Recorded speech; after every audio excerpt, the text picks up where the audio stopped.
अस्सलाम वालेकुम friends and family, welcome to my channel. आज की वीडियो का टॉपिक है एंटी एक्नी मास्क, यानी हम एक ऐसा मास्क बना रहे हैं जो उन तमाम लोगों के लिए है जिनके चेहरे पे या तो बहुत ज़्यादा एक्नी या पिंपल हैं, या फिर पिंपल के निशान हैं, या जो एक्नी के मार्क्स रह जाते हैं वो हैं। तो उन लोगों को आप बिल्कुल परेशान होने की ज़रूरत नहीं है। ये ऐसा मास्क है जो उनके लिए बहुत हेल्पफुल होगा और इसका रेगुलर इस्तेमाल से आपके चेहरे की एक्नी भी ख़त्म होगी और उसके मार्क्स भी गायब होंगे। ठीक है, ये मास्क ना सिर्फ एक्नी के मार्क्स और एक्नी को ख़त्म करेगा बल्कि आपके कॉम्प्लेक्शन को भी बूस्ट करेगा। तो आइए चलते हैं वीडियो की तरफ। एंटी एक्नी मास्क बनाने के लिए हमें क्या क्या चीज़ें चाहिए आइए देखते हैं। यहाँ मैंने 1 टीस्पून लिया है बेसन। बेसन ऑयली स्किन वालों के लिए बहुत अच्छा होता है क्योंकि ये ऑयल जो कि मेन कॉज होता है एक्नी का, उसको रिमूव करता है स्किन से और स्किन को ड्राई करता है। हाफ लेमन का मैंने यहाँ पे लेमन जूस लिया है। लेमन जूस एक इट्सल्फ ब्लीचिंग एजेंट है और ये आपके कॉम्प्लेक्शन को भी इंक्रीज करता है। 1 टीस्पून मैंने यहाँ पे रॉ मिल्क लिया है और 1 चुटकी मैंने यहाँ पे ली है हल्दी। हल्दी याद रहे आपने 1 ही चुटकी लेनी है। हल्दी जो है आपके स्किन के जो एक्नी और दाने हैं उनको हील करने में मदद देगी। दूध जो है वो स्किन को सॉफ्ट और मुलायम करेगा। बेसन ऑयल रिमूव करेगा और लेमन जो है वो स्किन को आप स्किन टाइटनिंग भी करेगा और स्किन को जो है एक ग्लोइंग कॉम्प्लेक्शन भी देगा। और थोड़ा सा हम इसके अंदर यहाँ पे रोज़ वाटर मैंने लिया है उसको शामिल करेंगे। ठीक है जी, तो आइए इस मास्क को बनाते हैं। हमेशा याद रहे कि कोई भी मास्क आप बनाएंगे तो उसकी फॉर्मेशन आप प्लास्टिक के स्पून से करेंगे, कभी भी स्टील या किसी भी धातु के चम्मच को हमने मास्क जो फेस पे अप्लाई करना है उसके लिए इस्तेमाल नहीं करना। तो यहाँ पर हम मास्क को स्टार्ट करते हैं। सबसे पहले एक प्याली के अंदर मैं शामिल करूँगी 1 टीस्पून बेसन,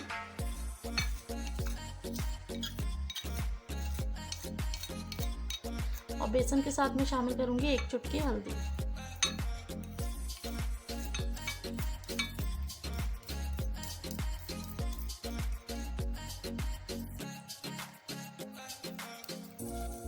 इसको शामिल करने के बाद मैं इसमें ऐड करूँगी 1 टीस्पून दूध का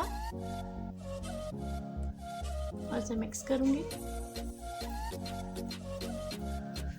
और मिक्स करने के बाद ये इसकी कंसिस्टेंसी होगी। अब मैं इसके अंदर शामिल करूँगी, यहाँ पर मेरे पास लेमन जूस है। यहाँ मैंने हाफ लेमन का लेमन जूस लिया है। आप यहाँ पे भरकर 1 चम्मच लेमन जूस ऐड करेंगे और इसे मिक्स करेंगे।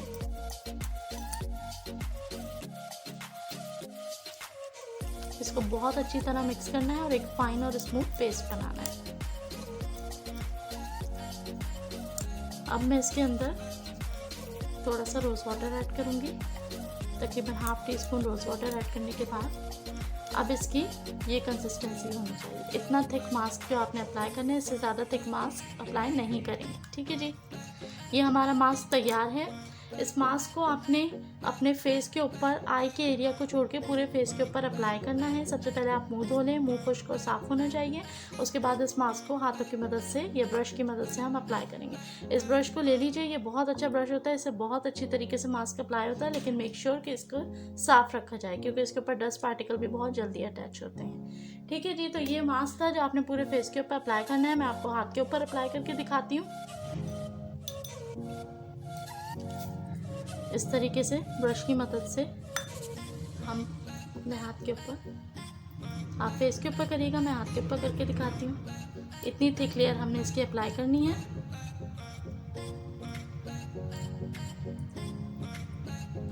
जी, बस ये हमने इतनी लेयर अप्लाई करके इसको 20 मिनट्स के लिए छोड़ देना है। 20 मिनट्स के बाद ये मास्क अच्छी तरीके से ड्राई हो जाएगा और फिर हम हाथ को हल्का से गीला करके इसे स्क्रब करके वॉश कर लेंगे सादे पानी से।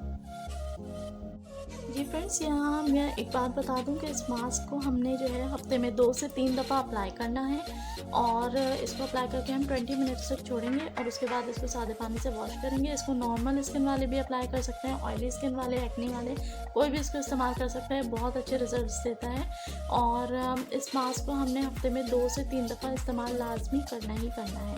रेगुलर इस्तेमाल से इसके रिजल्ट्स आपको 2 से 3 दफ़ा में ही विजिबल होना शुरू हो जाएंगे। जिन लोगों के स्पॉट्स हैं वो क्लियर होना शुरू हो जाएंगे, जिनकी पिगमेंटेशन है वो ख़त्म होना शुरू हो जाएगी और एक्नी वालों को भी इससे बहुत फ़ायदा होगा। तो इसका रेगुलर इस्तेमाल रखना है आपने और हफ्ते में 2 से 3 दफ़ा इसे लाजमी इस्तेमाल करना है।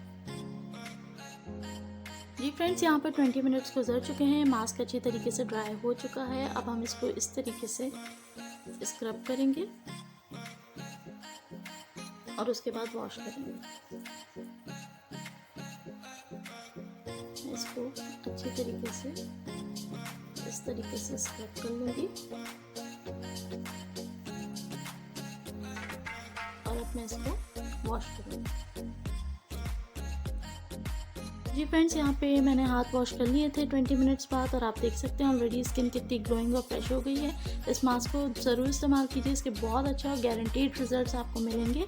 ठीक है, चैनल को सब्सक्राइब कीजिए, वीडियो को पसंद आई हो तो लाइक कीजिए और मिलती हूँ अगली वीडियो के साथ। अल्लाह हाफ़िज़।